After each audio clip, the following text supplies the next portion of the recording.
Mostrador en la Clave. La actualidad desde distintos puntos de vista. Un espacio para la discusión bien informada. El Mostrador en la Clave. Con el equipo de El Mostrador.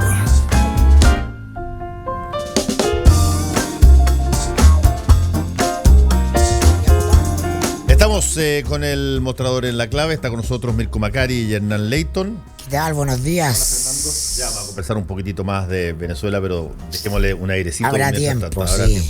¿Sabemos cuánto tiempo en todo caso? No, me estoy refiriendo en el programa. Más ratito le damos una segunda vuelta para poner una pausa porque hay otros temas. Y uno de los temas que a mí me sorprendió, pero vi que ustedes lo traen en el diario, y que tiene que ver con la posibilidad de que Marcela Cubillos pase a integrar el comité político, saliendo de educación y entrando probablemente a las Expreso, con lo que significaría eso que podría haber un cambio de gabinete. ¿Hay agua en esa piscina o no? Está en el aire antes que en el agua. Para recordar, el propio presidente René Mario Desbordes dijo que era necesario un cambio de gabinete ahora antes de empezar este segundo año para entregar un segundo aire al gobierno. Y por lo que hemos podido reportear nosotros, más allá de los cambios de intendentes, que son preparándose para lo que es la elección de gobernadores y también municipales, también de subsecretarios, vendría, obviamente uno nunca puede anticipar los plazos, eso es potestad del presidente, un eventual cambio de ministros. Eso no hace tanto ruido como sí lo hace el que se pueda tocar el comité político. ¿Por qué? Porque este comité político, constituido por Gonzalo Blumel, por el ministro Chadwick y también por Cecilia Pérez, es el diseño original que se supone iba a sustentar este gobierno durante 4 años. Son las personas que vienen trabajando con el presidente Piñera desde el gobierno de la expresidenta Michelle Bachelet en las oficinas de Apoquindo 3000 y que cumplen con por lo menos 2 factores. Uno, ser piñeristas antes que miembros de cualquier partido. Y con eso también cumplir ser ultra leales con el presidente. Ahora, si se toca ese diseño, algunos ya anticipan de que se estaría hablando del fracaso de esta arquitectura que buscaba proteger al presidente, que ha tenido altos y bajos claramente, y cerrando con un alto con el control de la agenda.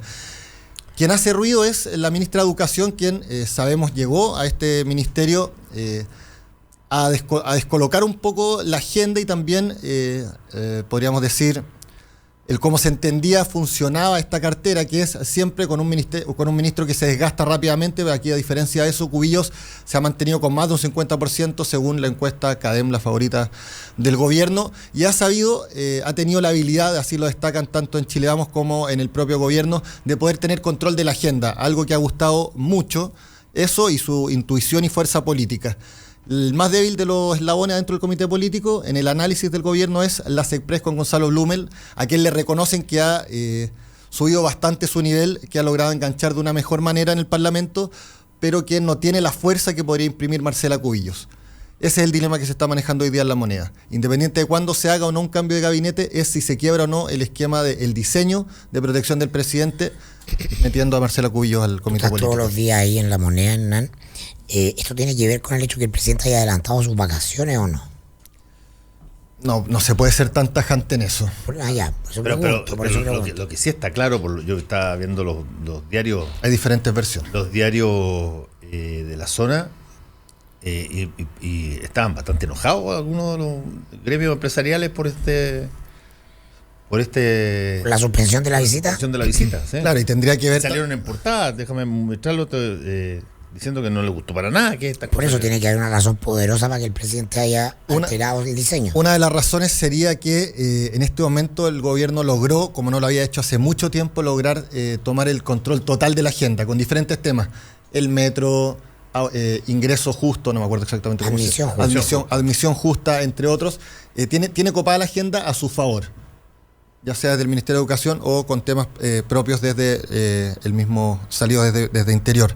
Y eso habría llevado a que, razonalmente, en favor del gobierno, dejen de lado la Araucanía por un lado, porque el viaje a la Araucanía sería retrotraer el caso Catrillanca al interior de Palacio. Sí. También me han hablado que poner el foco en eso. Este tipo de decisiones, como adelantar las vacaciones, no tan solo eso, sino que el manejo que ha tenido el gobierno desde el interior, entienden a su favor, tiene bastante molestos a los parlamentarios de la zona. Sienten que el gobierno no les ha dado el espacio ni la voz que ellos necesitan. Hasta acusan un eventual control del gobierno en los medios para que este tema se le baje un poco la presión.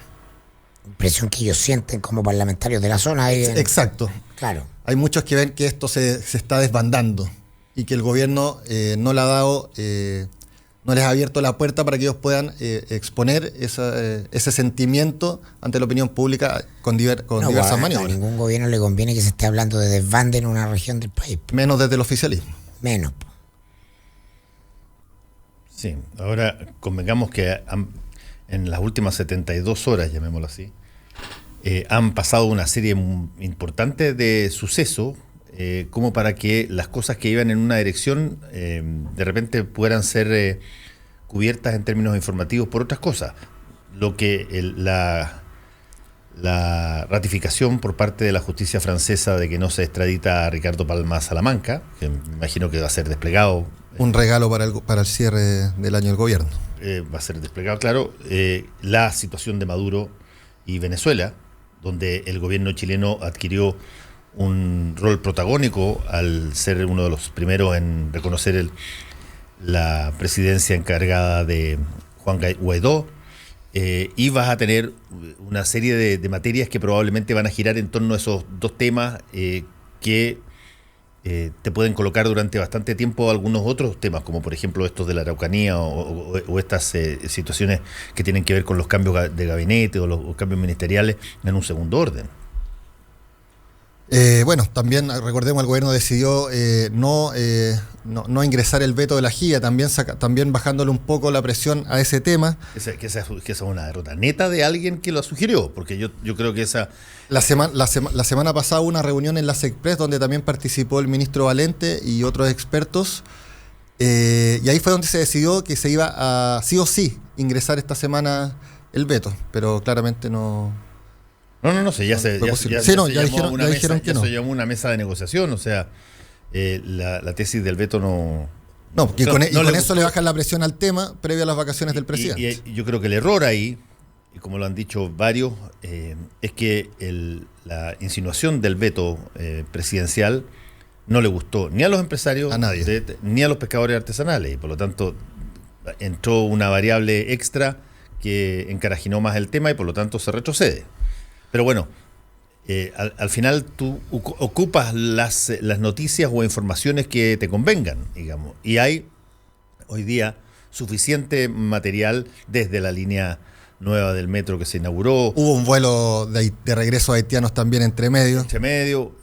Tienes todo lo que va a ser la reacción a lo de Palma Salamanca y sin duda el terremoto en la cuarta región y sin duda lo que está ocurriendo en Venezuela es una cosa que te llena mucha página y que es una realidad que el gobierno la ha hecho suya sobre la base de decidir que el presidente válido es Guaidó. O sea, no hay mejor momento para un cambio de gabinete, porque lo que peor puede ocurrirle a un presidente que todo el clima esté centrado en la necesidad de cambiar un ministro o hacer un cambio. Es decir, estos son los momentos en que se tiene la iniciativa y tú apareces en control, tomando decisiones por ti, no obligado a tomar decisiones. En el oficialismo se lo reconocen hoy en día claro. Eso al gobierno. Sí, se puede considerar eso. Claro, sí, el rumor tiene que ver con aprovechar un momento de envión. Y no es tanto rumor, si desde el propio oficialismo le han hecho ver al gobierno que es tiempo de hacerlo ahora para comenzar un segundo año con otros aires, lo señalamos recién con Mario Desbordes.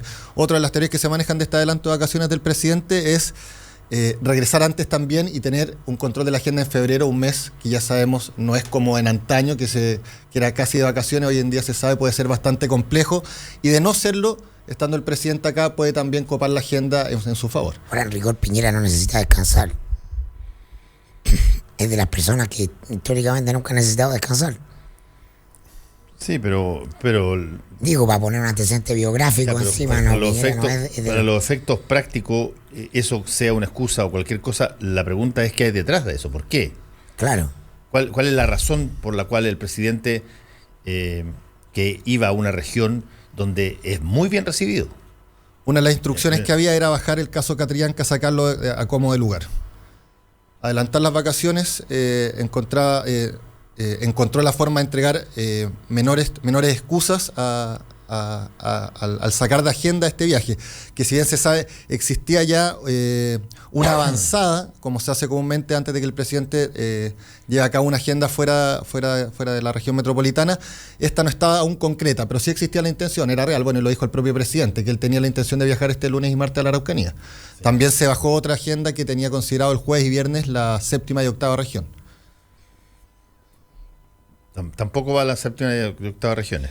No, tampoco va, porque va a estar de vacaciones y se habla de una reunión, va a recibir algunos ministros durante los primeros días allá en su casa en Kabul. Ahora, de producirse el cambio de gabinete que incluía al comité político, la pregunta es qué ocurriría con Cecilia Pérez, porque evidentemente Cubillos es la regalona, la protegida de Chadwick. Sí, eso sí. ¿No? Entonces, es como una prolongación de Chadwick en la moneda, en el Congreso, ¿no? Ahí hay una cosa operativa. Si tú hablas con Cubillos, estás hablando con Chadwick también. Cuestión que no necesariamente pasaba con Blumel. Y si Blumel, como todos dicen, efectivamente, como lo mencionamos acá, haría un excelente vocero por su timing comunicacional, por el rictus que tiene, ¿no? Ese reconocimiento que le hace la primera dama Cecilia Morel, ¿no? De siempre tan comedido, tan compuesto, como viene la ciudadanía. Como viejo chico, no es confrontacional, tiene la palabra corta. Siempre me pareció que de un minuto era ¿qué pasa con Cecilia Pérez? Bueno, esa también es otra de las dudas que están planteadas. Primero porque si se va a hacer o no, desde la UDI dijeron que le están bajando el perfil a la repartición de cupos en el comité político. Dicen que el equilibrio de poderes ya no es tan importante como en antaño. Es una forma de empezar a pavimentar el camino. Sin ministro político. Si es que saliera Cecilia Pérez y no lo reemplaza uno de su partido. Pero hasta donde yo sé, al día de hoy eso no está resuelto. Si asumimos que Blumel va a la vocería, que sería lo natural y lógico. Suena bastante lógico. Claro. Eso haría una cosa bien interesante. No, creo eso sí que dejen a RN fuera del comité político, sabiendo cómo ha sido, cómo reacciona RN ante lo que consideran injusto. Claro. Sí. Y los demás parlamentarios, claro, no solo más. Sí. Porque convengamos una cosa, que Marcela Cubillos sea la cónyuge de Andrés Alamán no la convierte en cupo de Renovación Nacional. No, eso es un logro de la UDI si ingresa ella. Exactamente, o sea, no nos equivoquemos, ella tiene estatura propia, ella tiene vuelo propio, ella ha generado su carrera política, pero con sus propias alas, y por lo tanto, aquellos que puedan pensar o calcular, no, pero ella es la mujer de Andrés Alamán, eso de alguna manera es un guiño a Renovación Nacional, no es así. No, para nada. Es militante UDI y disciplinada, y desde ese punto de vista esa excusa no sirve, digamos. ¿Se podría quedar Renovación Nacional sin cupo? Ahí me cuesta creerlo. Salvo que el presidente les diga en la interna, perdóneme, pero el Renovación Nacional soy yo. O sea, si tienen al presidente de Renovación Nacional... O les dé otra cosa. No sé, me costaría creerlo. Que es lo que suele hacerse en política. Pero ¿cómo puedes reemplazar un cupo en el círculo íntimo del presidente? ¿Qué te podrían dar para no salir a reventar? Varias cositas que te sumen eso. No sé. Peticiones de cargo al permanente. No, por supuesto. Claro. Ahora, ese es el más de los comunes de los pagos políticos, ahora, los favores. Yo encuentro que si es que Gonzalo Blumel fuera a vocería, yo creo que habría quejas fuertes de la UDI, y no sé si de Renovación Nacional, pero de la UDI yo creo que habría una queja interna fuerte. Porque Gonzalo Blumel no es... ¿De qué sector de la UDI? Del sector de Jacqueline van Rysselberghe. En el sentido siguiente, Gonzalo Blumel no es Cecilia Pérez, no es alguien que su vocería no es una repetición de algo que le han instruido o le han contado atrás. Él tiene ideas propias, él conoce el gobierno y la situación por dentro. Él es más parecido a un Enrique Correa, más parecido a un Pancho Vidal que a el Aina von Baer. o la Cecilia Pérez, que básicamente eran personas que estaban encargadas de poner una cara detrás de lo que se les había instruido decir. O sea, yo creo que así funcionan las vocerías hoy en día, no veo una forma diferente. No, pero Gonzalo Blumel es una persona que puede argumentar cosas además tiene posiciones personales en temas que no están consensuadas en materia de Pero eso le pasa también a Cecilia Pérez. Ella es antipinochetista y ha tenido que salir a relativizar el pinochetismo en Chile Vamos, porque es la vocera, es la voz del gobierno, es la instrucción de cómo el gobierno se va a parar ante ciertos temas. El problema de Cecilia Pérez, el mono, se ve, está fuera de timing, está con un rictus molesto, está desagradada, agresiva, de pasada de pueblo, eso se nota. No es lo que vaya a decir Blumel. Lo que la gracia de Blumel es que tú lo ves y el tipo le pone paños fríos a todo, no despierta anticuerpos. Diga lo que diga. Eso tiene que ver con otras características comunicacionales de comunicación no verbal. Con la pregunta de desde qué lugar estás instalado dentro de ti mismo, conversando. Entonces él tiene un manejo emocional mucho más, diría yo, desarrollado, y eso se ha notado. Se notó en la campaña, por eso yo creo que fue alguien muy importante en la campaña, no porque hizo un rostro de frescura para el piñerismo. No, Cecilia Pérez fue en su minuto como vocera del primer gobierno también una jugada buena porque tenía frescura, le traía diversidad social a un gabinete que era Sanhattan, ¿no? Hoy día Blumel le trae renovación o expresa cierta renovación etaria, ciertas cuestiones que son importantes también en términos de la imagen de lo que tú proyectas. Sí, puede ser, pero ahora puede que no pase nada, estemos puro... Puede ser que no pase nada, exactamente, puede ser que no pase nada, particularmente... Pero hace rato que yo he escuchado esta conversación también. Sí, o sea, a mí del oficialismo me dicen, si el presidente actúa como yo lo conozco, tenemos esta semana cambio de gabinete. O sea, están adelantando un eventual movimiento. Es un tema que está instalado, eso es verdad, eso es así. Sí. Fíjate que... Lo puedo corroborar. Sí, pero a mí me da la sensación que el gobierno puede encontrar en los sucesos de Venezuela, puede encontrar en los sucesos de Palma Salamanca, por lo que dure, se va a durar poco, pero lo de Venezuela no, puede encontrar en eso una liana que le permita pasar de un árbol a otro. Hasta ahora no había tenido ninguna posibilidad de salir de la situación donde estaba. Se estaba desflorando totalmente el árbol, estaba llenándose de cuervos. Déjame ser pájaro de mal agüero. Okay. En enero del 2015, a 2 meses de cumplir un año, Michelle Bachelet lograba su mejor posicionamiento en las encuestas, el mejor control de la agenda, porque Peñalillo había logrado aprobar la reforma al binominal.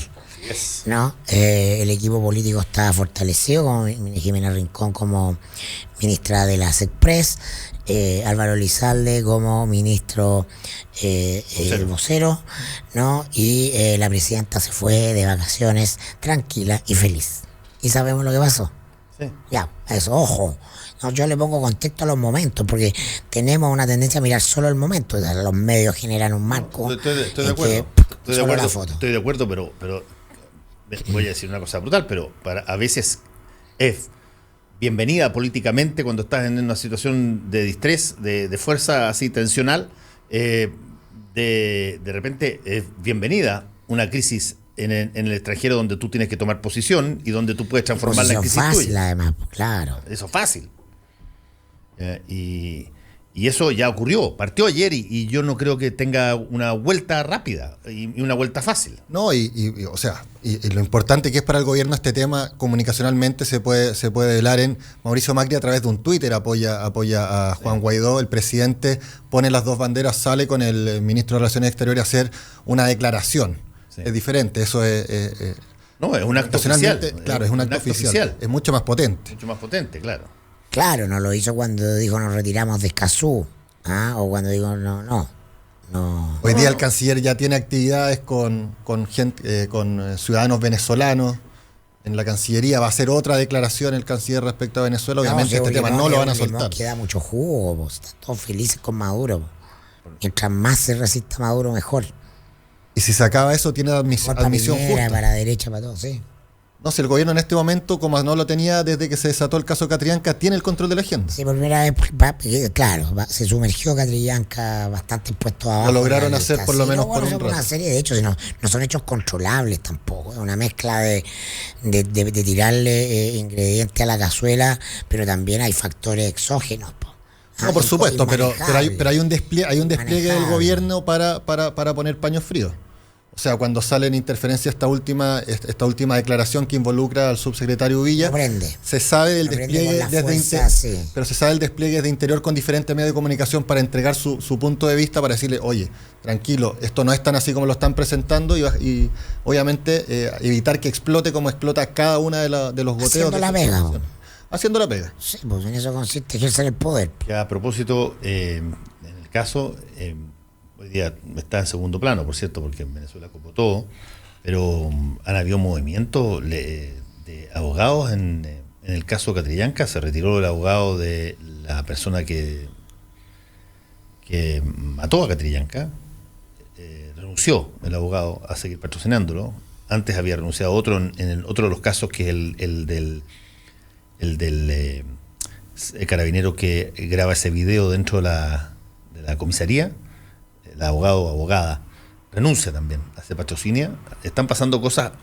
Cuando uno le miente a su abogado, casi siempre, cuando se empiezan a conocer las verdades que no se dan en primera instancia. Ese es uno de los puntos, y estas cosas provocan situaciones en las posibilidades del juicio, que, dicho sea paso, todavía falta, pero eso también va a venir. Este tipo de movimiento obviamente no le gusta a nadie que esté involucrado, porque hay gente que tiene mucha información, que sale del caso y ya no paga los costos de que se filtre.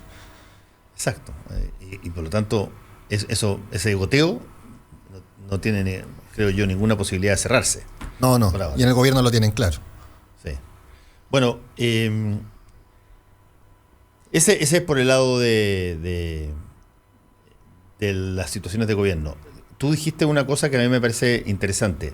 El presidente, en medio de la discusión sobre el tema de la jibia, se insinúa de pronto de que se va a mandar un veto aditivo. Se dice. Se dice que se va a mandar un veto aditivo. Y se produjo ahí, y ahí es un punto que sería interesante, cómo se genera esa idea del veto. Porque alguien va a pagar ese pato, a salvo que haya sido una decisión del presidente. A alguien le van a pasar la cuenta por eso. Bueno, por lo menos quien lo vociferó fue el ministro de Economía, sí, José Ramón Valente, la semana pasada. Sí, porque ahí hay una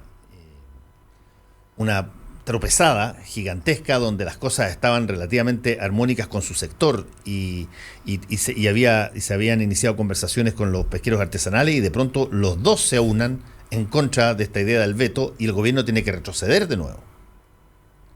Y llama a una mesa de diálogo o de conversación, y el veto pasa a otra situación. Alguien planteó una idea de fuerza, y el gobierno tuvo que replegarse.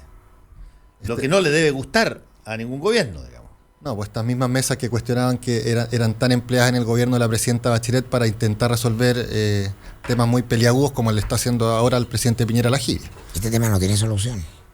No tiene una solución que descomprima el conflicto, o sea, no van a quedar todos contentos nunca. El asunto de la jibia, sí. ¿Cierto?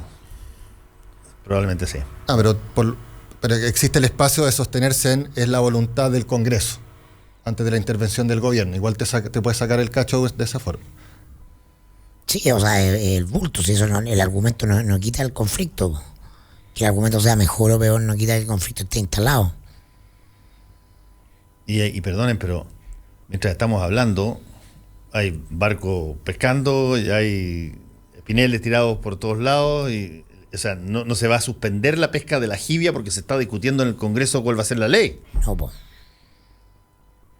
Y por lo tanto, las posibilidades de que ahí hayan encontronazos fuertes son altas también. Y ya han demostrado, tanto los pescadores como los empresarios, de tener posiciones de movilización incluso.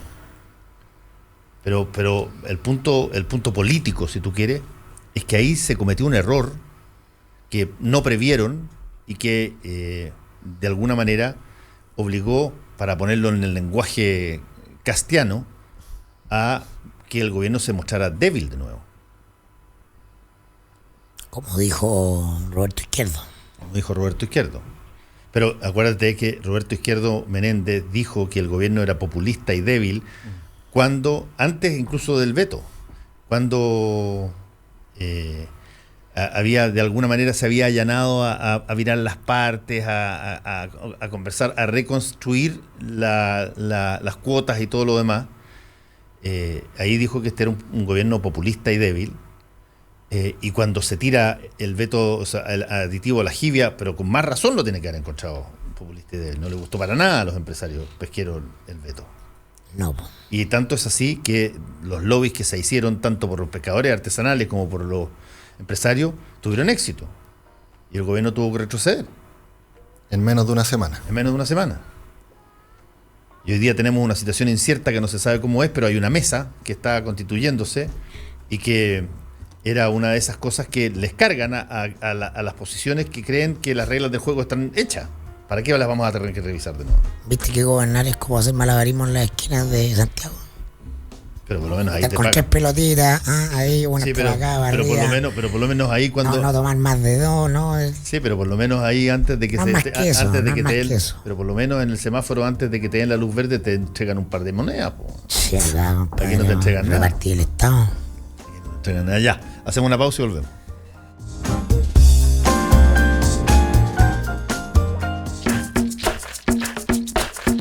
Hora clave. Son las 8:57 minutos. 92.9. Somos como tú. Somos la clave. A las 3 de la tarde de lunes a viernes, Hola Deportes. Somos la voz del deporte olímpico nacional. Cuando uno habla, diríamos, de tenis de mesa, aparece el nombre inmediato de Tony. Cristian de Tony, aquí en el estudio principal. ¿Cómo está? Muy bien, muchas gracias por la invitación. Es un agrado acá con grandes próceres del deporte paralímpico y más contigo, que habitualmente las conversaciones son francas, directas y sinceras, así que feliz. Juan Antonio Belmar y el team de todos los deportes te llevan a los grandes eventos deportivos de Chile y el mundo. Vamos a ir inmediatamente a Rosario, donde está nuestro director Juan Antonio Belmar, en vías de los Juegos Suramericanos de Playa. Buenas tardes, de Hola Deportes o de Sur Media. Estamos en Rosario, donde se mantienen la visita de los delegados y los jefes de misión de los 14 países en competencia. Hola Deportes, de lunes a viernes a las 3 de la tarde. 92.9. Somos deporte. Somos la clave. Para hacer un buen negocio, necesita ser un gran anfitrión. Para organizar un seminario productivo, debe elegir el lugar correcto. Visite Hotel Los Nogales y compruebe que superaremos sus expectativas. 5 salones de hasta 300 personas con equipos audiovisuales, estacionamiento y Wi-Fi de alta calidad. Cotice en hotelnogales.cl o al 223-356958. A 2 cuadras del Metro Estación Los Leones. Hotel Nogales, Los Nogales 741 Providencia. Hola mi querido Chile, soy Julio Iglesias y el día 23 de marzo vuelvo a cantar en Santiago. Son muchas emociones juntos durante todos estos años. Espero veros allí. Un abrazo muy fuerte y muchísimo cariño de Julio Iglesias. Ya lo sabes, Julio Iglesias, 50 años de música y emociones. 23 de marzo, Movistar Arena. Entradas.ticket. Otro más de Free Time. Colabora Radio La Clave.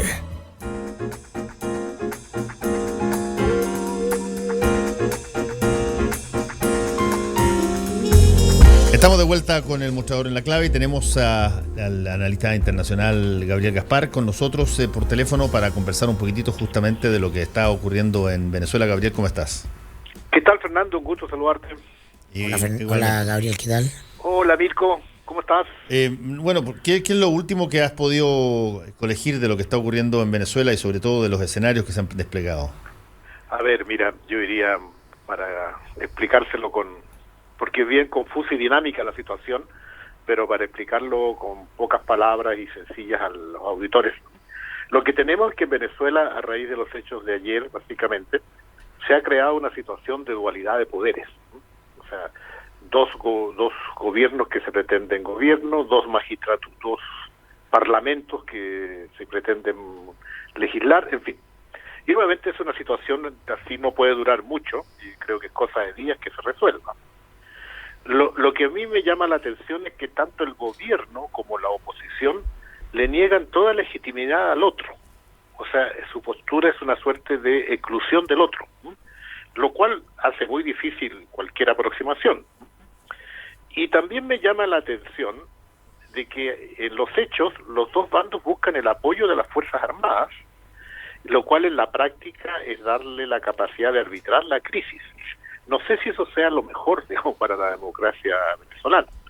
Y entre medio lo que sí es evidente es que hay una situación económico-social dificilísima, que ya los números no nos caben para calcular la inflación, por ejemplo, y que está provocando múltiples conflictos, entre ellos el de la migración, que afecta a miles de ciudadanos venezolanos. Millones. Entonces es una situación muy dinámica, que lo novedoso que tiene en estos últimos días es una retorno a la movilización de la oposición que estaba muy aletargada. Ahora uno no puede conocer que en la sumatoria de fuerzas, el hecho que prácticamente el grueso de los gobiernos de la región, desde Canadá a Chile, tomen posición por un bando, es y algunos gobiernos europeos, como Francia, por ejemplo, ¿no? Tomen posición por Guaidó, permite visualizar un cerco sobre Maduro, que es de bastante difícil salida también. No, estamos en un mundo globalizado, no hay autarquía acá, ¿no? A ver, yo le colocaría un contexto a eso. El grupo, en el plano internacional creo que no hay nada nuevo, salvo el activismo comunicacional. Porque los cerca de 12 países hoy día que están integrando el Grupo de Lima tienen la misma posición que tenían ayer o antes de ayer, que es desconocer al gobierno de Maduro. Lo que nuevo es que reconocen un nuevo gobierno, eso es lo nuevo, pero no es que amplíen su fuerza. Al otro lado, pero son 12 países de 34 que hay en la región, en América Latina y el Caribe. En el caso de Europa, es cierto lo que tú señalas, que algunos países comparten eso, pero la Unión Europea está buscando un mecanismo de mediación encabezado por España. Entonces, y en el ámbito de Naciones Unidas, el respaldo o la posición intermedia es mayor también en América Latina, con la posición de México y Uruguay. Entonces, yo no diría que que ha emergido una nueva realidad. Sí, ahora hay ciertas cosas, Gabriel, estamos conversando con Gabriel Gaspar, analista internacional. Gabriel, hay ciertas cosas que son que hacen eco a mí y me parece que no son casuales, sino que son intencionales. Tú probablemente recordarás el 6 de agosto de 1983, Círculo Español. Yo me acuerdo, estaba ahí en el momento en que se levanta de la testera Gabriel Valdés, estando el embajador Harry Barnes en la mesa y declara el nacimiento de lo que se conoció como la Alianza Democrática contra la dictadura. Y pide tres cosas. El cese de Pinochet, un gobierno provisional y elecciones libres. Te lo digo esto porque recién hace un ratito Guaidó generó un Twitter donde dice que las miradas del mundo estarán hoy sobre nuestra patria, les hablaremos de cómo lo lograremos, se piden tres cosas: cese de la usurpación, fin del gobierno, gobierno de transición, gobierno provisional y elecciones libres. No digo que te estén copiando la estrategia, pero lo que digo es que las situaciones llegan en un momento dado, cuando cruzan el Rubicón, a una situación de gobierno paralelo y donde lo que se solicita es algo que otras veces en la región se ha pedido más o menos por las mismas razones. Mira, me trae muchos recuerdos, entre otras cosas porque en la fecha que tú señalas, sí, yo era un exiliado en México al cual se me había prohibido el regreso a mi país, se me prohibía el derecho a vivir en mi propia patria, como a decenas de miles de chilenos. Entonces, y por cierto, desde afuera nosotros alentábamos el retorno democrático por todos los medios y todos los días. Entonces, solo puedo acompañarte en el recuerdo. Lo que sí veo que en el caso de acá, y de la plataforma que menciona Guaidó, y que sería bueno aclararla más, o sea, precisarla más, creo que ayudaría mucho, es cuando habla de gobierno de transición, ¿no? Porque eso va a qué condiciones, quiénes irían, qué fuerzas convocarían, quiénes las integrarían, porque incluso en ese plano, en otras anteriores declaraciones, Guaidó ha dicho que ofrece una amnistía a las Fuerzas Armadas. Amnistía que le ha puesto incluso un título, dice, similar a la de Chile. Entonces, ahí hay un tema que yo creo que tiene que ver, que nadie entra a negociar, y en las condiciones de Venezuela me imagino que eso es más dramático, si como perspectiva es que después de la negociación termine preso. Entonces, algún tipo de condiciones tienen que crearse para que todos acepten un diálogo en el cual pueda haber, ¿cierto?, una concordancia en una normalización de la situación.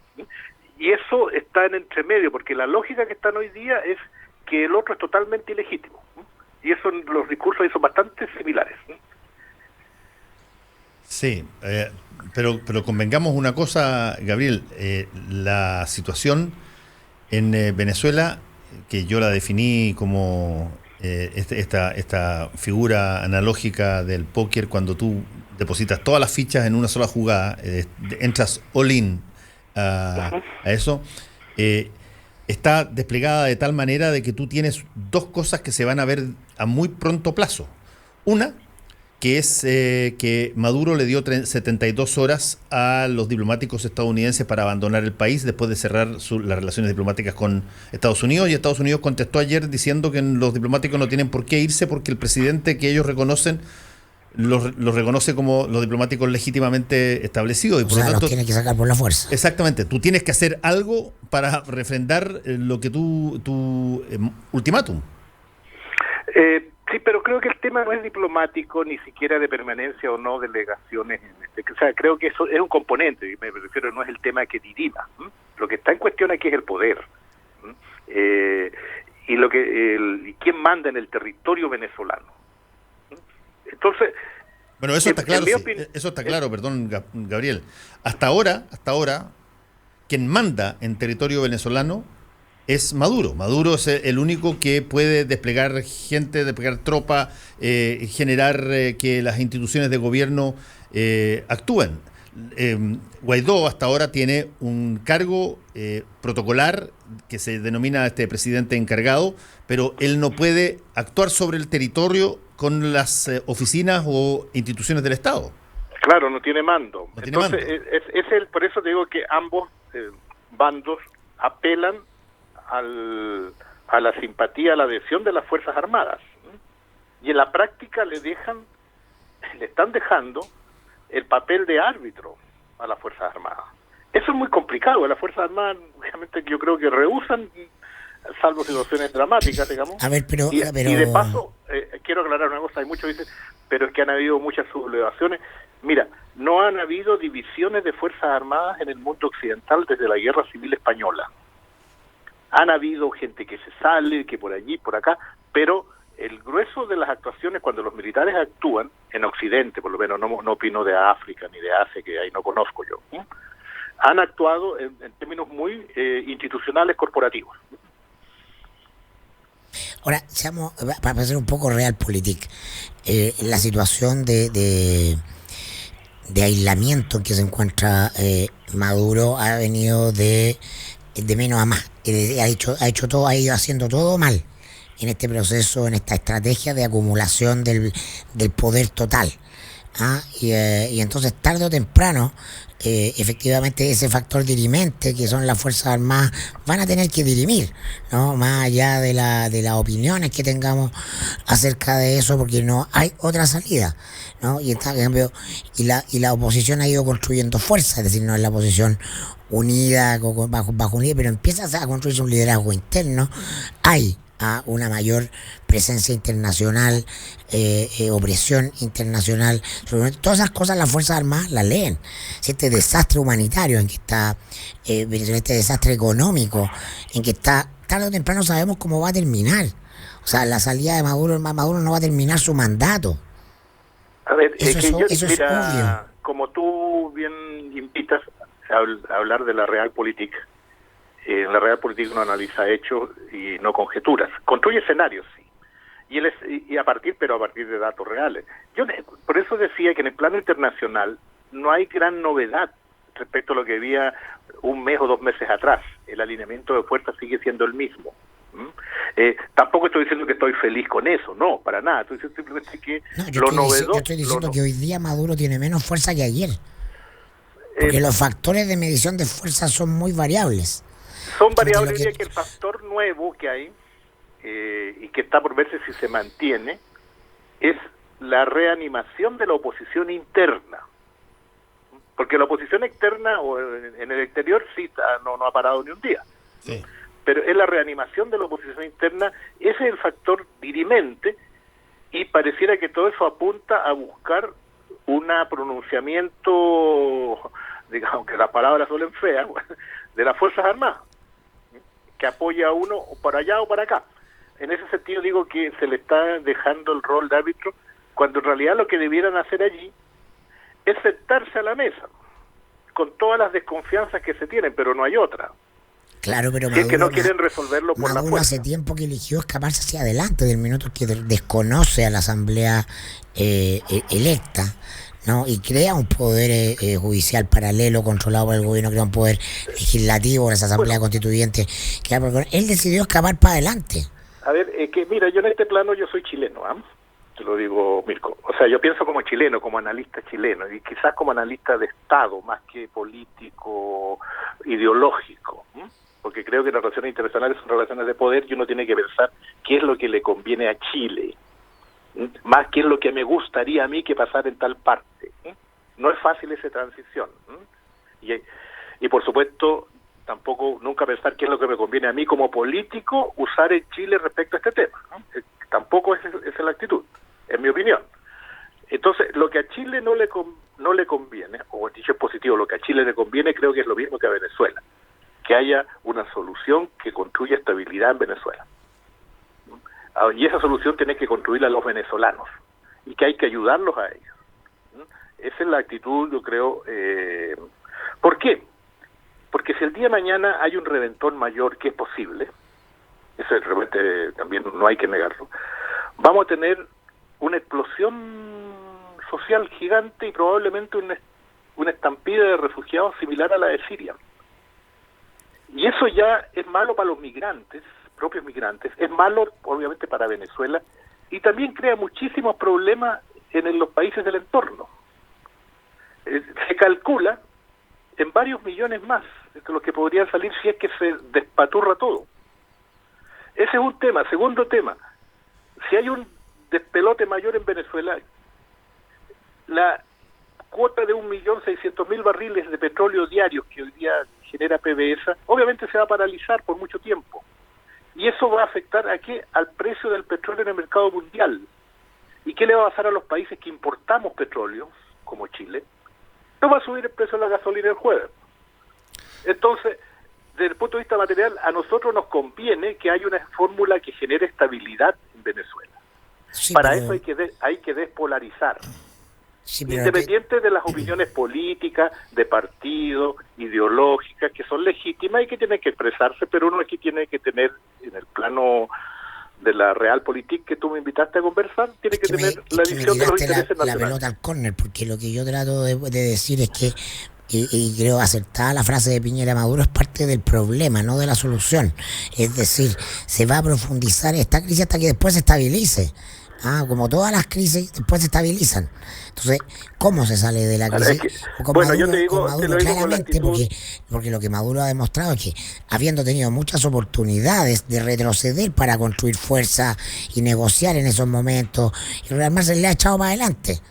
Entonces tú ves un personaje político, más allá que te guste o no, más allá de las opiniones personales, tú ves un político errático. Claro, que me colocas es una opinión tuya que yo, Mirko, yo respeto, pero te diría que yo estoy en otra, mi aproximación metodológica es otra, porque yo no estoy con Maduro, tampoco estoy contra Maduro, yo estoy con Chile.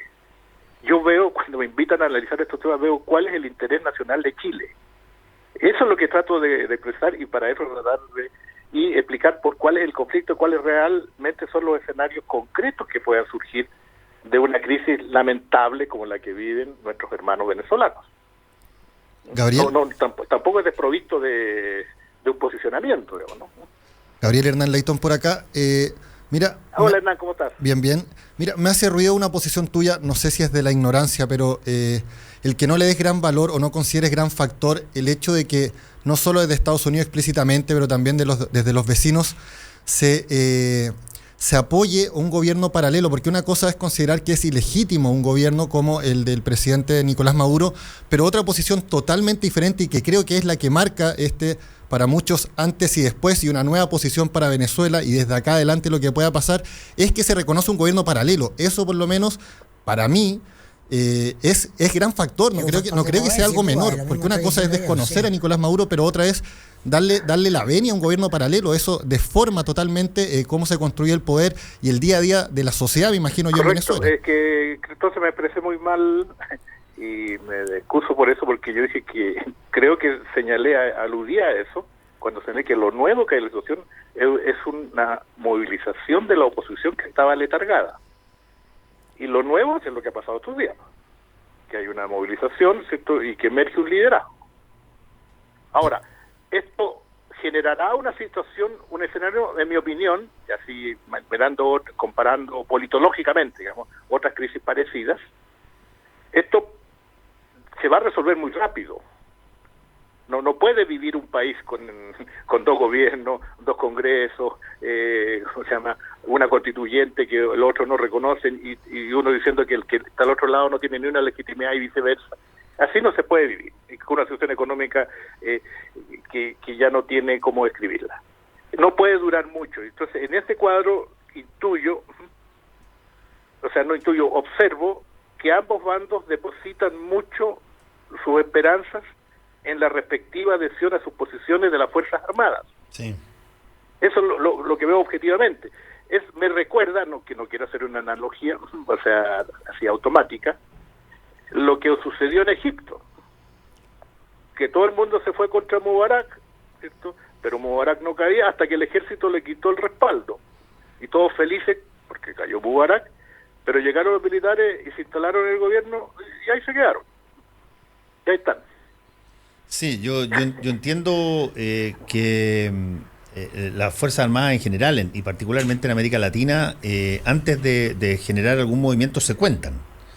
Claro. Y tú sabes cuántas divisiones tienes, cuántas divisiones están, cómo nos dividimos, y si es que las cosas están 50-50, las posibilidades... Claro, si las cosas están 50-50, probablemente hay guerra civil. Los militares nos dan peleas que no ganan. Sí, te repito, salvo que estén divididos en mitades y tú creas que tú puedes tener una ventaja. Pero si tú tienes, qué sé yo, tú miras que vas a tener un 30% en contra y un 70% a favor, lo más probable es que no pase nada. Tú lo has dicho, para que haya una guerra civil tiene que haber dos ejércitos. Tiene que haber una percepción de que cualquiera puede ganar. Correcto. Sí. Y no es pura, tal como bien lo señala, no es puramente matemático, es decir, 50-50, pues, porque si yo tengo 30, pues tengo el apoyo de la población. Exacto, tengo el apoyo tengo el apoyo de Estados Unidos, claro, da lo mismo. El potencial se calcula de otras maneras, sí, tienes toda la razón. Ahora, ese cálculo que me imagino se está haciendo, en algún momento dado lo vamos a saber porque las Fuerzas Armadas se van a pronunciar. Claro, es cosa de días, por eso esto no puede durar mucho. Claro, exactamente. Y me imagino que tanto el presidente Maduro como Juan Guaidó deben estar añorando que tener una oportunidad de salir al país junto a dos generales a cada lado que les digan estamos con usted. Un poco eso es lo que yo coincido plenamente con eso, y eso es lo que en definitiva veo que es complicado, porque de esa fórmula, en vez de negociar entre las partes, que puede que sea un anhelo, una quimera a esta altura, ¿no? Pero si no opera el diálogo, si no se sientan a la mesa, por mucha desconfianza que haya a cada lado, los que van a terminar inclinando el bando son las Fuerzas Armadas y van a neutralizar, como diríamos elegantemente, al otro. Entonces, podemos terminar con lo siguiente, ¿eh? Podemos terminar también con un presidente Guaidó exiliado o refugiado en alguna sede diplomática, o Maduro, como te comentaba anoche en Caracas. O Maduro. O también, claro. Oye, pero a ver, el chavismo intentó crear poderes paralelos en todo ámbito. Creó, cuando perdió la asamblea legislativa, creó una constituyente que es un legislativo paralelo.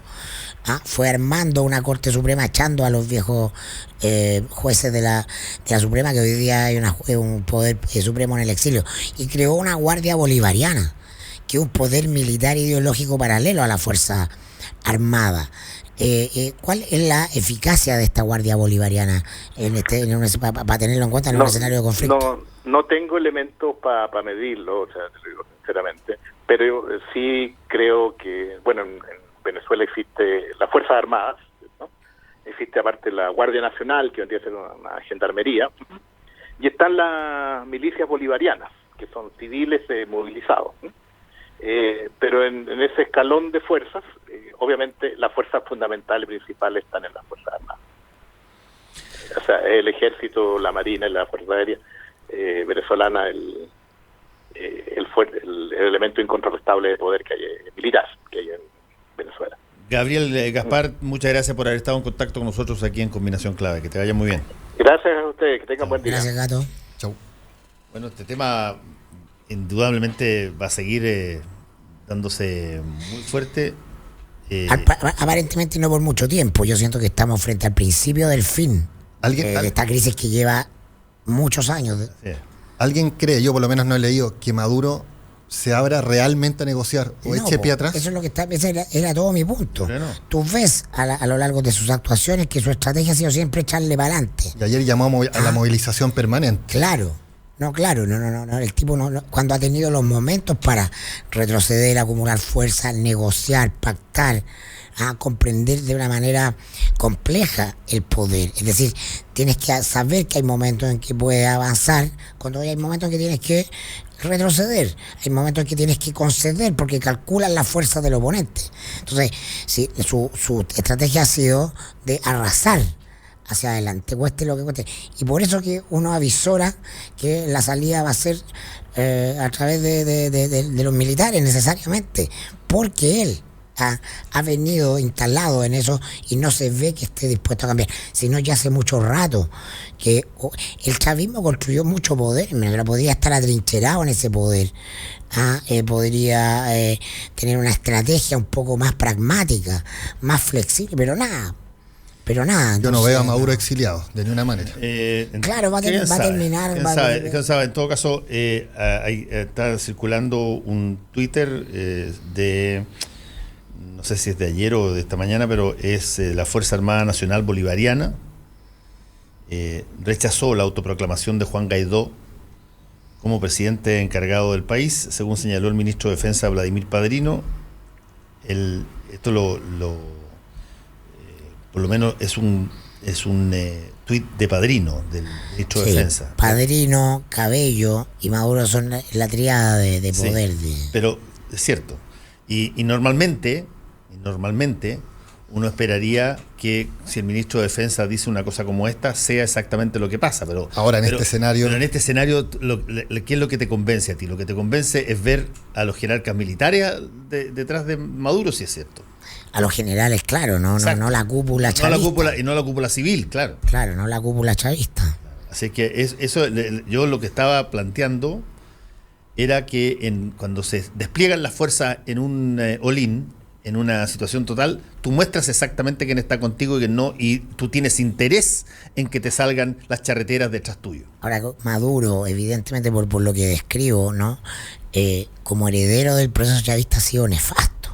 Y ha sido nefasto para la izquierda todavía. Acá buena parte de la izquierda está entrampada en una suerte de nostalgia, de identificación del proceso de Maduro con Allende, que no tienen nada que ver. Lo decía muy bien José Miguel Insulza, no hubo ningún preso político durante la Unidad Popular. Y entonces te enfrentaba a Estados Unidos efectivamente en un contexto de otra guerra fría.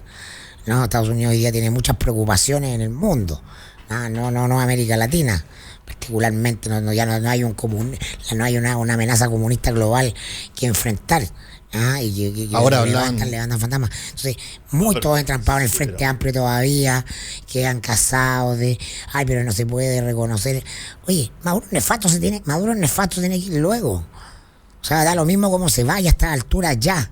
Hablando de Guerra Fría, algunos analistas ya superponían a Venezuela como una nueva Cuba después del apoyo de Rusia. En el juego del ajedrez. Pero ¿qué tiene Rusia de comunista? Esta Rusia no tiene nada que ver con la Unión Soviética. No, por supuesto que no. Pero sí con el poder que se está con las fichas que se están jugando a nivel mundial. No es la cortina de hierro, no es el comunismo versus el capitalismo, eso está claro. Si tú me dijeras China, que por último China tiene un partido comunista en el gobierno. China tiene el Partido Comunista Chino gobierna China. Tiene como sistema un capitalismo brutal, pero el Partido Comunista gobierna China. En el caso de Rusia es lo más cercano a, qué sé yo, autocracia zarista. Claro, exactamente. Pero no le hace ningún ruido que Rusia apoya a Venezuela versus Estados Unidos. Siempre lo ha hecho. Lo ha hecho. En todas las circunstancias Rusia lo ha hecho. Porque Rusia, porque entre otras cosas Rusia y China han financiado la situación de Maduro durante una cantidad de tiempo. Tienen invertido una cantidad de plata gigantesca ahí. Sí, lo que pasa es que perdemos el horizonte del tema venezolano, porque una crisis política, que una disputa de poder, es un asunto que puede ser interesante o puede ser complejo, pero esto tú le tienes que sumar que hay una crisis humanitaria y una crisis económica. Sí, pues. Entonces, a ver, en buen chileno el cagazo es total. No, se está desplegando todo para que esto termine mal. Total. Sí, ya no hay vuelta atrás. Yo creo que pasamos el punto de no retorno hace rato. Maduro pasó el punto de no retorno cuando desconoció a la Asamblea Nacional elegida, no con mayoría opositora. Ese era el momento en que tenía un espacio para negociar, para repartir, no sé, de ahí para adelante ya estaba todo más o menos claro, era cuestión de tiempo. En el momento exacto en que deja de haber un líder sin cargo y pasa a haber un líder con cargo, es decir, dos presidentes, tú tienes la situación desplegada de no retorno. Y el desvarío es que puedes construir un sistema similar al cubano, que no es replicable, ¿no? En América Latina no es replicable, y el fondo estratégico distorsionado es esa idea, ¿no? De el proceso cubano como el proceso a imitar, concentración del poder y toda la retórica que hay en eso expresa finalmente esa cuestión, y esa cuestión ahí está el error garrafal.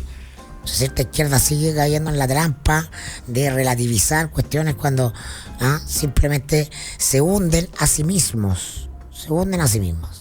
Yo no sé, yo creo que va a ser interesante constatar si es que es válido ante un gobierno como el de Maduro el levantarse en armas y colocar liderazgo atrás, porque hay este tipo de todas las cosas problemas que tiene Maduro, y sin embargo los que se levantaban en armas contra una dictadura criminal no eran sujetos de... A mí me parecen legítimas las dos cosas. Esto te decía, no eran sujetos que estuvieran validados por ni la justicia ni buena parte de la... A mí me parece, ayer creo que quien lo hizo impecable fue Macron.